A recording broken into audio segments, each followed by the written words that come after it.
Oi, pessoal. Aqui é o Análise de Obras. Eu sou o Henrique Oliveira.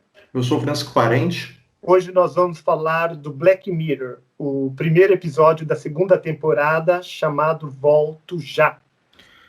Bom, Black Mirror provavelmente vocês conhecem, né? É uma série britânica muito famosa que trata sobre os impactos que a tecnologia tem no nosso cotidiano, tanto em aspectos psicológicos, interiores, como em aspectos também sociológicos ou coisa que o valha. Saiba que nós vamos fazer aqui um monte de spoiler, a gente vai conversar. A ideia nossa é se valer do episódio para a gente conversar e depois a gente, sobre o episódio em si, depois a gente vai contar coisas nossas. A gente vai relacionar com a cultura brasileira, com as nossas questões pessoais, com o aspecto do desenvolvimento pessoal e como tudo isso atinge nós na vida cotidiana.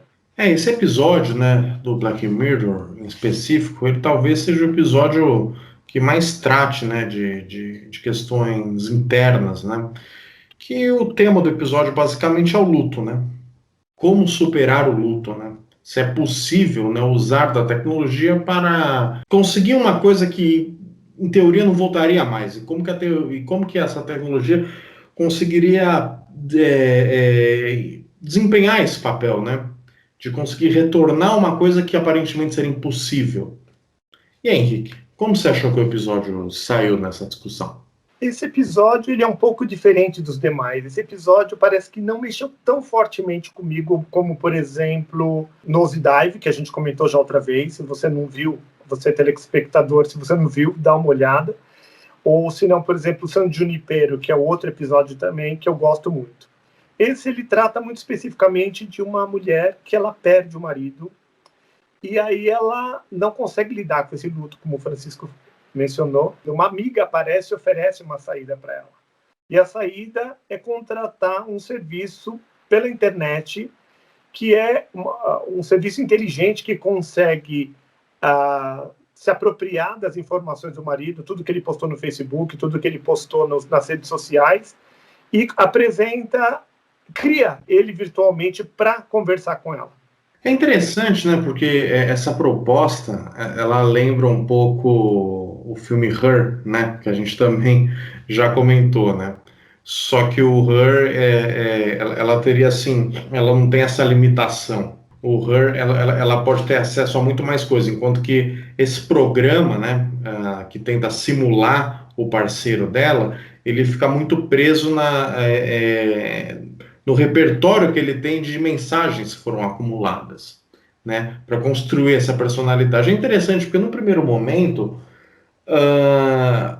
o aplicativo é bom, o aplicativo é interessante, né? Ela tem medo de perder esse aplicativo. E também, né, a ideia do fato dela ser mãe, ela não querer que o filho dela cresça, né, sem uma mãe, quer que ele ajude. Mas aí ela decide dar um passo a mais e comprar um robô que consiga simular aí de modo mais perfeito ainda como era esse parceiro na vida dela, né? E aí abre para um campo bem interessante, né? O que você achou, Henrique? Desse passo a mais, você achou inesperado? É que eu acho que foi meio gradativo. Primeiro, no dia do luto lá do marido, ela estava desconsolada, super triste. Tinha uma amiga daquelas buzinando na orelha dela, falando: olha, quando meu companheiro faleceu, eu descobri um meio. E aí ela tem um chilique, ela fica brava, ela não quer, ela quer ser muito pé no chão e realista. Depois, ao passar dos dias, quando bate realmente a sensação do luto, a tristeza, ela fala, foi uma possibilidade, vamos entrar na internet e vamos ver o que existe, o que é isso verdadeiramente. Daí ela começa a falar com essa personagem que é criada virtualmente a partir do marido dela. Só que ele começa realmente a alimentar a fraqueza dela. O que existe de fato nessa história é uma certa fraqueza da parte dela, é uma certa dependência, é um luto, é uma tristeza que quer ser compensada. E aí ela descobre que está grávida, porque você mencionou aí, ela não, acho que não sei, no primeiro momento não era para dar um jeito na criança que estava para nascer, ela queria dar um jeito nela mesmo. Depois a criança veio no desenrolar da história. E aí, o que você achou? Então, interessante, né? Porque assim, né, primeiro veio aquela solidão, né? Ela não ter aquele cara com ela. E interessante, porque ele era um cara assim, ele não era um puta cara virtuoso e tal, ele era meio bobão, desligado, né? Na verdade, ele também era meio egoísta, né? Ele não conseguia, digamos assim, fazê-la totalmente feliz, assim, né? Embora ela gostasse muito dele. Ele era assim, um cara meio bobo, né? Meio patético, na verdade. Mas quando ele morre, ela tem uma grande solidão, porque ela amava ele, mesmo ele sendo daquele jeito. E né, quando começa a chegar a mensagem dele, porque a amiga dela, né, inscreveu ela naquele programa, né, ela deu o nome dele naquele programa, ela toma um susto. Ela fica muito assustada, ela não esperava isso, né? E aí ela começa a conversar com aquele robô, com aquele aplicativo praticamente, vem o filho e ela começa a falar, meu, né? E o próprio computador sugere, né? Talvez a gente precise dar um passo a mais. E aí vem essa máquina, né, esse robô que vai interpretar, né, ele no dia a dia, só que tem um problema, né? Que começam a ter algumas situações ali, um tanto quanto inusitadas, e ele fala, não, mas no meu banco de dados não tem nada relacionado a isso. Eu não sei como agir, né? Né? E ela começa a brigar com ele, e ele fala, pô, ela fala, pô, ele fala, tá, eu vou embora. Ela, não é para você ir embora, é para você brigar comigo. Ela quer essa realidade, né? E a máquina tenta ser, né? Porque assim, aquele robô pensa como uma máquina, claro. Ele quer ser útil para ela fazendo a vontade dela, mas a vontade dela não é que o robô faça a vontade dela. E aí tem uma disparidade muito interessante, né, Henrique? Entre o robô que quer ser eficiente e uma pessoa que não quer eficiência, ela quer aquilo tudo É, que desagradava o cara, mas que tornava ela feliz, de certo modo, né? o que ela quer é humanidade. É curioso, porque o que ela quer é humanidade. Então, começa com o aplicativo também no computador, ele é muito tosco, porque ele só tem informações básicas do cara. Um passo a mais que ela dá é entregar mais informações dele. Ela deixa o aplicativo, ela acaba concedendo, porque o aplicativo também é respeitoso. Isso é um questionamento grande para a gente fazer aqui também, porque geralmente os aplicativos falam: você quer que instala? Você permite que use a sua câmera? Você permite que use a sua localização? E a gente geralmente é concessivo. A gente quer ver, quer usufruir daquele serviço. E ela foi sendo concessiva. Primeiro ela não queria nada. Depois ela foi lá, pôs o dedinho na água, né? Ela experimentou o mais grotesco. Depois ela se entregou, deixando acessar todos o HD, toda a parte interna do computador. Ela foi concessiva. E aí, depois que já estava meio que no relacionamento com o aplicativo, ela estava bem envolvida com ele, ela concedeu, porque o aplicativo falou: olha, existe um serviço aqui experimental, e se você quer. E ela concedeu mais uma vez, adquirindo o serviço, que provavelmente custou caro. Teve a entrega lá de tipo um manequim, né? Tipo um objeto plástico que precisava, inclusive, ativação, precisava colocar produto químico, esperar ativar, etc. e tal. E aí o cara aparece na frente dela. Quando o cara aparece na frente dela, uma das primeiras reações que ela tem é transar com o cara. Tipo, estou saudade, meu companheiro, tudo mais, é transar com o cara. E aí vem isso que o Francisco mencionou. Ela quer a humanidade do cara. E o objeto, por si só, ele é respeitoso. Ele não pode simplesmente matar, ou bater, ou dizer não. E aí o que ela quer? Na verdade, é uma carência dela que vai chamando o próximo passo. O que você acha, Francisco? É uma fraqueza dela ou é um sistema pernicioso que quer se enfiar na sua vida? Então, acho que ambas as coisas, né? Né? Acho que ambas as coisas, né? Porque é aquilo que você falou, ela não quer alguém que atenda os desejos dela. Ela quer o peso de conviver com um outro. E esse outro tem um espaço. Então, no começo, né, do episódio, tem uma cena que eles fazem sexo. E ele né, tem um orgasmo muito rápido. E ela fica insatisfeita. Só que no outro dia de manhã ela tá muito feliz do lado dele. Né? Porque, pô, ela gosta do cara. Mesmo ela estando satisfeita. E com o robô ele tem um repertório e tanto, né, para satisfazer ela. E ele, né, dá a melhor noite da vida dela. Ela fala que ama o robô, ela tá apaixonada, e no dia seguinte ela já tá insatisfeita. Porque ela tem uma máquina para atender, não alguém para pesar no cotidiano dela, e ela tem que conviver com isso, mas saber que não tá ali porque ela comprou, né? Tá ali porque é uma opção dela e do outro. Eu gostei dessa expressão que você usou. A gente, quando lida com outro ser humano, a gente quer que o outro ponha resistência para a gente. A gente quer que ele pese na vida da gente. A gente quer que ele traga complexidade para a gente se sentir humano, para se sentir vivo. Então ela manda ele dormir lá embaixo. Ele, no primeiro momento, ele aceita de imediato. Ele já vai indo embora do quarto. Aí ela briga com ele que não, você tem que me resistir. Aí é louca, ela quer a resistência de um ser humano mesmo, ela quer um ser humano funcionando na íntegra. E aí é curioso, vamos pensar a gente como o dono da fábrica do robô lá. A gente daria que prioridades para esse robô? O robô fala, bate em mim, você manda um bate. Aí o robô bate, ela estoura ela vai reclamar lá na fábrica. E eu sou responsável, porque eu que estou oferecendo o serviço. Como que fica essa questão ética, Francisco? O que você acha? Se você fosse o dono da fábrica, você mandava um robô ser humano o suficiente para bater nela? Né, que o problema do robô ser humano é que ele pode te magoar muito, né? Que nem o Her, né?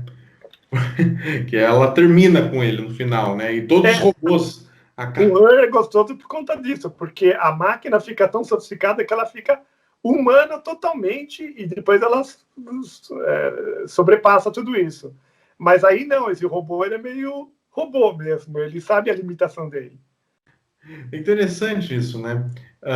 Alguns até, né, tem aquela história das leis da robótica, né? Que até parece no meu robô, né? Que o robô não pode agredir ou matar ninguém, né? Ou esse tipo de coisa, né? O robô sempre deve ser obediente, né? E é interessante porque, assim, quando o robô ele vê que ele tem que tomar uma ação, ele fala uma coisa assim, quase que matemática, sabe? De ação e reação. Ele pensa, bom, ela tá brava. Quando eu transei com ela, ela ficou feliz. Então, ele pergunta, quer que eu transe com você? E ela fala, e aí ela olha para ele indignada, tipo, meu, que clima é esse? E não tem clima. Ele não tem tesão, ele só tá tipo, se eu fizer isso, tipo, você vai dormir? Tipo, eu vou atender a minha tarefa? Mas é curioso também, porque o robô, ele tem outras capacidades que a gente não tem, né? Então é difícil colocar ele para existir, né, de fato, né, coabitar conosco no mesmo ambiente. Porque pode acontecer que nem o Her, né? Ela começa a conversar com a memória de um filósofo que é 10 vezes mais interessante que o nosso protagonista. E ele fica com ciúme, porque ele sabe disso. Não, e você vê que tanto no Her, que não é do Black Mirror, né, que é um filme outro, e aqui que dentro do Black Mirror acontece a insatisfação, o que dá no final das contas um sobrepassa e simplesmente deixa o cara para trás, e aqui ela também não fica satisfeita, porque ele não é humano o suficiente. Então parece que não tem jeito, esses robôs aí ou é humano demais ou é humano de menos. O ser humano é um poço sem fundo. Você preferia o do Her ou esse daí? Se você tivesse que viver com robô. Bom, é que o Her ele não tinha essa corporidade, né? Pelo menos o robô pode atender algumas necessidades da carência, né? Não, porque outro dia você mencionou uma coisa que é interessante. Antes de assistir Her, você falou assim: ah, mas o robô é bom, porque você usa a hora que você não quer, você desliga. Esse robô aí dá para fazer isso. A hora que você não quer, você manda ele pro quartinho lá, ele fica quieto. A hora que você tá afim, sabe a boneca inflável? Você usa a boneca inflável, aí quando você não quer, você dá uma ducha nela e guarda. É verdade, né? Esse ele tem um recurso, né? Mas é interessante porque ela não consegue se livrar dele, né? Ela fica atrelada, né? A esse robô. Mas é curioso, no início do filme, ele conta um episódio lá que a mãe dele, o pai, os quadros e tudo mais, tudo que não dava certo, eles enfiavam no sótão em cima. Isso é no início do filme, num bate-papo quando ele está vivo e tudo mais. E aí o que acontece? Depois que ele não satisfaz ela dentro de todas as necessidades dela, existe um corte no filme e já vai direto para o final, quando a menina já está grande, quando já tem, sei lá, uns 8, 10 anos, sei lá, ela faz aniversário naquele dia, né? E aí o que acontece? O cara está morando no sótão. Então tudo que ela não resolveu, tudo que você não resolve, pega, junta e enfia no sótão. Então ela não resolveu, ela não conseguiu se entender com o cara. Foi enfiado no sótão. Mas ao mesmo tempo tem a história de que a menina conhecia o cara, a menina queria inclusive compartilhar com o robô no dia do aniversário dela. E aí a menina sobe para o sótão e ela também sobe para o sótão. O que isso será que quer dizer? Que está tudo mal resolvido? Vai todo mundo para o sótão? Então, porque assim, ela tenta se livrar daquilo, mas a gente vê que quando passa anos ela não conseguiu mais ninguém, né? Na verdade, talvez essa tecnologia ela não forneça a superação do luto, né?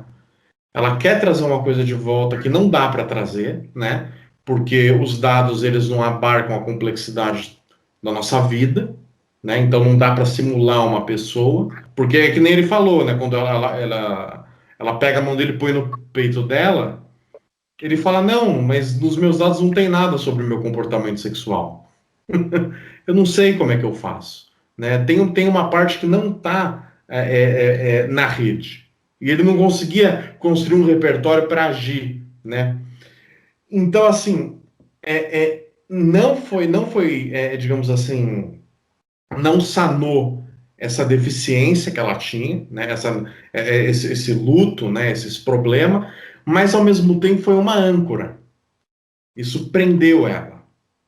Não é talvez alguma coisa boa que tem um quê do relacionamento antigo, mas tem um quê de novo que tem que se instalar ali? Seria até interessante, porque eu fico imaginando pessoas que eu perdi na minha vida, que eu adorava, queria o bem dela, mas talvez tinha várias partes negativas da pessoa lá, que era onde encrencava. Você pode pegar no robô e dar uma consertada. Você pega tudo que tinha de bom naquela pessoa e fala: ó, essa parte aqui, deleta, deleta, deleta, deleta. Você lida só com a parte boa. E aí é outra figura, na verdade, porque ele tem inspirado naquele, é que nem filme, é inspirado naqueles fatos reais, mas aqui é uma ficção. O que você acha? Eu acho que é interessante isso, né, que você falou, que também tem essa questão de você ter de novo aquela pessoa, mas agora você pode moldar ela, né? Porque você pode preencher essas lacunas, né, da pessoa. A pessoa, ela vai atender às suas necessidades. E, acima de tudo, ela conseguiu dar uma espécie de figura paterna para a filha dela, certo?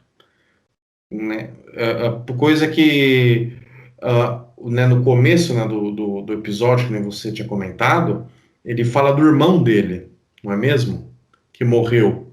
E que a mãe dele excluiu completamente. Ele olha, né, para a única foto que ficou, que foi a dele, e com um pesar disso, né? Ele fala: pô, daí meu pai morreu, escondeu e tal. Então, foram figuras que nem você falou, que fazem falta. Mas que isso, para ela, talvez, não é aquilo que ela estava esperando, né, do relacionamento, mas para a filha dela é importante. Tanto que nem você falou, né?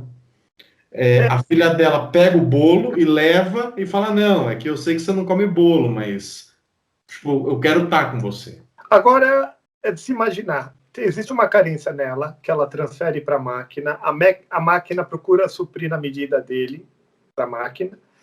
E ela fica insatisfeita e meio que convive com ele, usufrui um tanto dele e um tanto enfia no sótão e fica lá no sótão. E você vê que ela diz para a menina assim: ah, então hoje você pode, porque hoje é dia do seu aniversário, porque parece que o certo lá era só os sábados. O sábado era o dia de subir e falar com o negócio, lá com a máquina.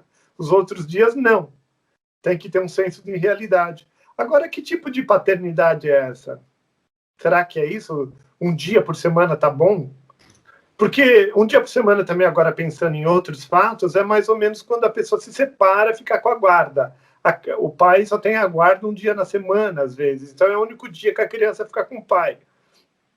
Então, seria isso. O que você acha? É curioso isso, né? Porque assim, aquele robô, ele não pode suprir esse papel, né? Então, ele aparece como, digamos assim, Parece que é assim, sabe? Tipo, ó, você vai ter que dar atenção pro seu filho uma vez por semana. Então parece que ele. Essa acho que foi assim, o papel que ela encontrou na vida dela e da filha dela pro robô, sabe?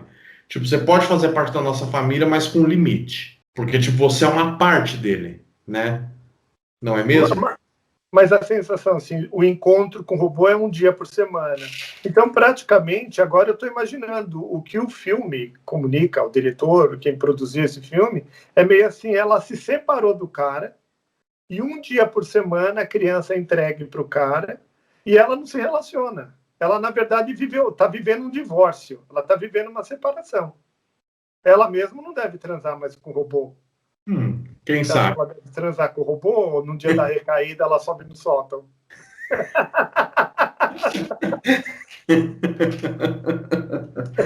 Quando a criança não está lá, foi para a escola, aproveita, dá uma subida no sótão. Teve um dia difícil, quer relaxar. Está com dor nas costas, precisa de uma massagem.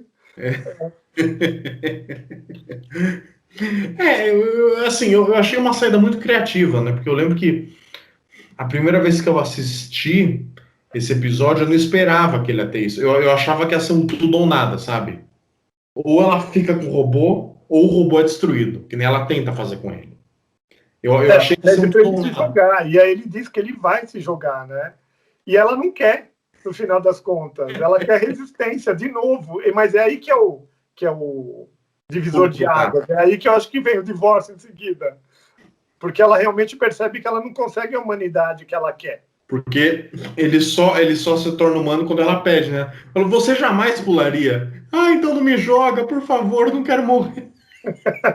Ele faz, é isso que você quer? Você quer uma simulação aqui? Eu faço. Você se pondo como a protagonista, como a moça lá, você viveria isso? Como você viveria isso? Eu acho que eu não viveria. Eu ia aceitar o luto, eu não iria atrás, sabe? Ah, eu acho que eu iria, sim. Só que eu iria me desencanar geral. Você daria uma subida no sótão, é isso? Não, eu não ia pôr no sótão, eu ia viver mesmo com um robô. Eu ia viver numa boa, ia pra festa com o robô e tudo.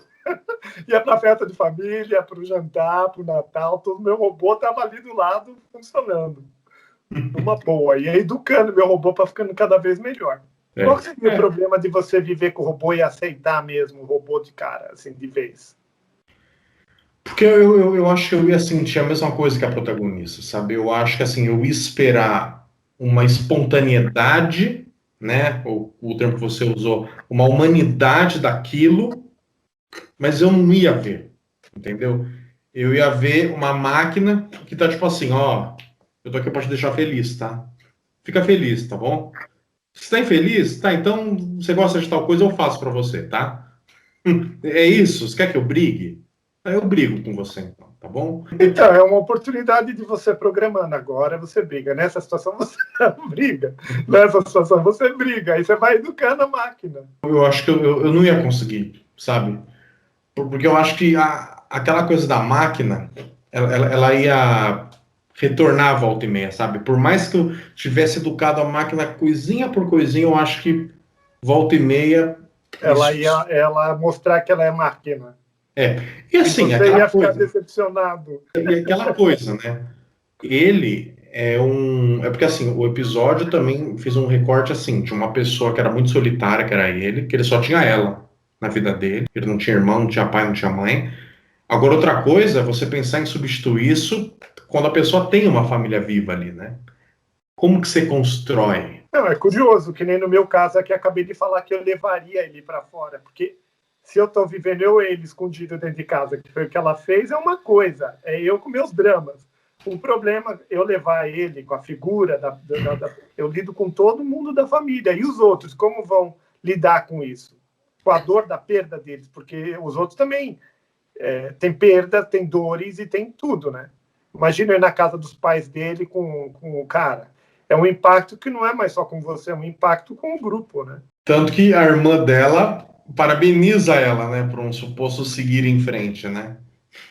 Mas ela pensou que estava se relacionando com outro ser humano, não com uma máquina. Eu queria ver a reação da irmã dela se a irmã dela visse a máquina. E também a posição da criança, né? Porque imagina, a criança cresceu com a máquina, gosta, tem um envolvimento dela, e aí a criança tem que ficar a vida inteira nesse lugar de esconderijo. Não é uma posição difícil para a criança também? Você gostar e não pode falar para ninguém? Deve ser uma coisa complicada. Por isso que eu acho que é melhor falar logo. E aí os familiares e os amigos que não conseguem lidar com o problema, você não leva naquele dia. Pessoal, a gente termina aqui. Esse é o Análise de Obras do episódio Volte Já. Se você gostou, curta esse vídeo. A gente vai debater vários outros filmes e a gente vai postar com antecedência. Se você tiver a oportunidade, vai acompanhando a gente. Bom, pessoal, espero que vocês tenham gostado do nosso debate. Espero que isso tenha suscitado algumas questões interessantes em vocês, né, para quando vocês reassistirem, ou quando vocês refletirem sobre o episódio. Até a próxima Análise de Obras. Até mais, tchau.